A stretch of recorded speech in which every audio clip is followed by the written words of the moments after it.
जसं क्षिती जिद्दी आहे तसं मी पण फार जिद्दी आहे. मला पण माझ्या मुलांना घडते वेळी पाहायचं होतं. सगळ्या पॅरेंट्सला वाटते की मुलं आपले घडले पाहिजे, कुठंतरी अशा ठिकाणी पोहोचले पाहिजे की त्यांना म्हणजे आईवडिलांना प्राऊड फील झालं पाहिजे आपल्या मुलांबद्दल. हॅलो, माझं नाव Kshiti Hanumant Kokane. I am IIBN. मी नांदेड या शहरात राहते. माझी आई टीचर, अजून माझे बाबा शेतकरी आहेत. माझं नीट 2025चा स्कोर 578 आहे. 4 मे 2025 त्या दिवशी आमचं नीटचं परीक्षा होती. मी सकाळी उठले, माझ्या डोक्यामध्ये पॉझिटिव्ह माइंडसेट होता माझं पूर्ण. मी खूप हॅपी होते की आपली 2 वर्षाची मेहनत आता आपण पूर्ण पेपरमध्ये दाखवूया. मस्त 680+ मार्क्स घ्यायचे, ऑल इंडिया छान स्कोर येईल, असे माझे विचार होते.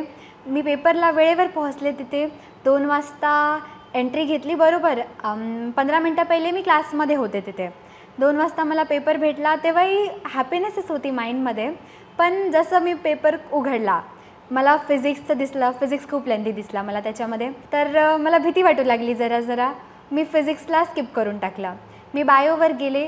बायो मॉडरेट म्हणेल मी, not easy, not very hard, पण लेंदी खूप होता. त्याला सॉल्व करण्यामध्ये माझा 1 hour 10 minutes हा पूर्ण ड्युरेशन संपून गेला होता.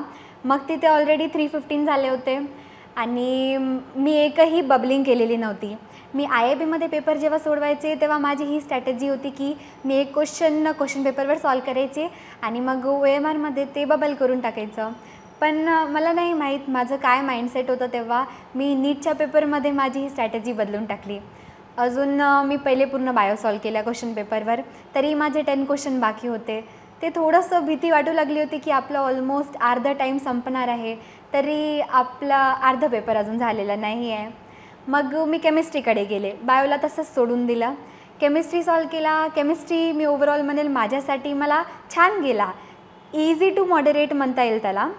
केमिस्ट्री सोडवता 40-45 मिनिट झालेले होते ऑलरेडी, म्हणजे 4 वाजले होते. मग मी गेले फिजिक्सकडे. अर्ध्या तासामध्ये जेवढं फिजिक्स होईल मी तेवढं सोडवून घेतला होता, म्हणजे 20 क्वेश्चन ऑलमोस्ट. आणि बाकीचे मला जमत नव्हते. मी शोधत होते की सोपे क्वेश्चन कोणते आहेत आणि मग ते सॉल्व करू लागले होते. त्याच्यामध्ये खूप वेळ लागला मला. मग आता ऑलमोस्ट टाईम आपला गेलेला आहे. आपल्याकडे टाईम नाही आहे.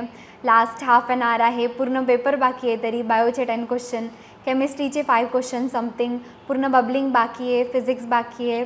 हे सगळं थोडं स्ट्रेस येऊ लागला होता. माझ्या वर्गामध्ये एक वेगळी स्ट्रेसफुल सिच्युएशन झाली की माझ्या बाजूची मुलगी ती नाही सहन करू शकली एवढं स्ट्रेस. तिला बाहेर घेऊन गेली टीचर्स. तिला बघून मला मग अजून भीती वाटली.